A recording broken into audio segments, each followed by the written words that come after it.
Welcome to Make It Now with Linda Lang.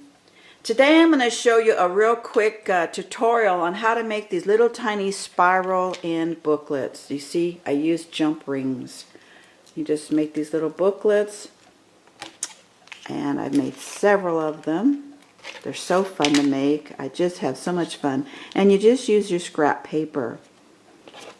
This one, I just use scrap paper and put a staple on the front.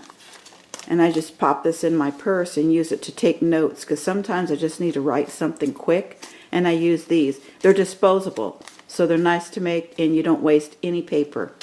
Here's another one I did, same thing.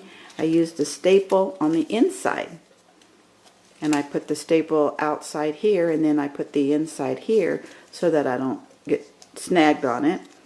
And then I just put a little graphic on the front of it and glue it down.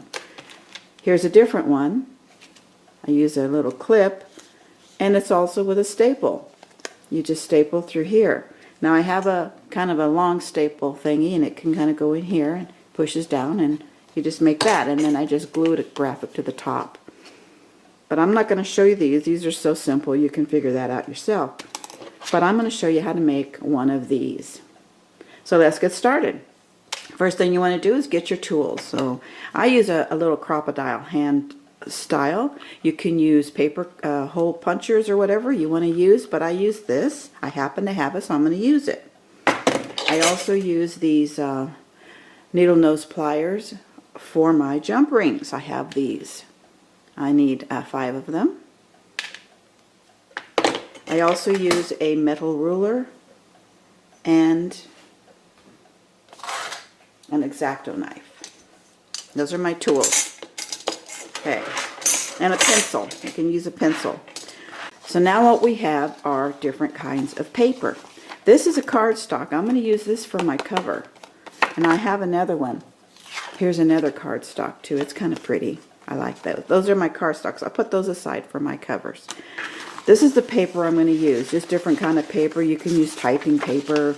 This is a little thin, so I'm not going to use this right now. I'll use it for something else. And then I just put the paper all together like this so that they're all connected at the top left corner. You know, they're all together like this. And then what I do is I'm going to use my cutting board and my ruler and go over 2 inches and then cut. So I'm going to do that off camera and come back with my strips. Now I have my strips. They're 2 inches wide, but they're long. It doesn't matter on the length. What we're going to do is cut them off. So we put this together, make sure they're all at the top, and you'll notice that the bottom has all kinds of different strips there. But I'm going to go ahead and cut that stuff off. I'm just going to use my scissors. I'm going to save these for another booklet. You can use those cutoffs for something else. Now you have this. It's too long for a booklet, so you just simply fold it in half.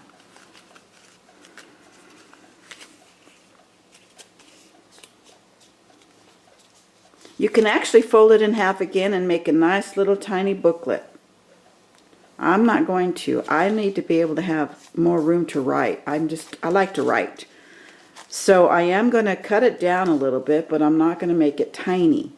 So let's see. I'm going to put it against the grid and make it about this long. There's no dimensions, just however you want it, just however you like.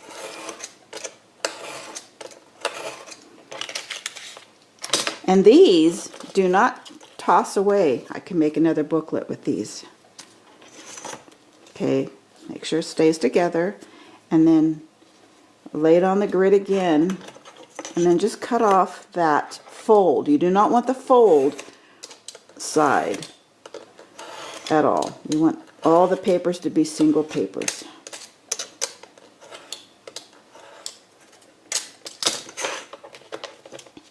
So here's the size of my booklet.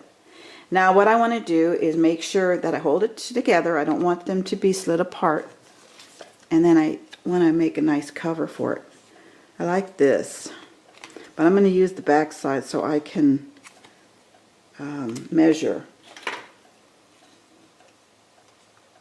You can use your cutter or you can use your scissors. I'm just going to use scissors for this part. So I take these little pieces of paper out and then I make another cover because I want to put front and back on my little booklet.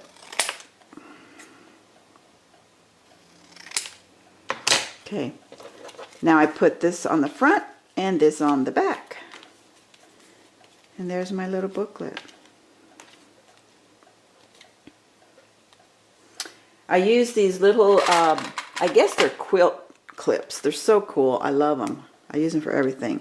And I'm just going to clip them on both sides like that to hold it all together because I want to put holes across the top. One of the things that I found is that sometimes it's hard to write on a cover because your pin mark won't show up. Even a red one doesn't always show up. So I want to make 5 little holes here to make my spiral. And so you can do it right on top of it, or what I do is I take a little piece of paper or something, I tear a piece off, whatever, and I set it across the top like this. And then I kind of clip it together so that it doesn't move. Like that. And then I mark my holes here. One in the middle. Make sure that I have it on the end. And on the end. And then in the middle and in the middle. So that's where I'm going to put my 5 holes. And I'm going to go right through this paper on the top because that's my pattern. I'm going to cut this off so I don't get myself mixed up. So I've got that. Make sure that the tops are all together, the sides are all even, and now I'm going to use my crocodile and cut my holes. I'm going to go ahead and punch these 5 holes and I'll be right back. Alright, so I punched my 5 holes so I could take these clips off that cover, and now I have my 5 beautiful holes in a row. I have 5 little jump rings. Now again, you want to use the kind of jump ring that is single. You don't want to use a double. You just want to use a single. And I take my tool, set it on one side where that slit is, and twist. Slip it into the hole.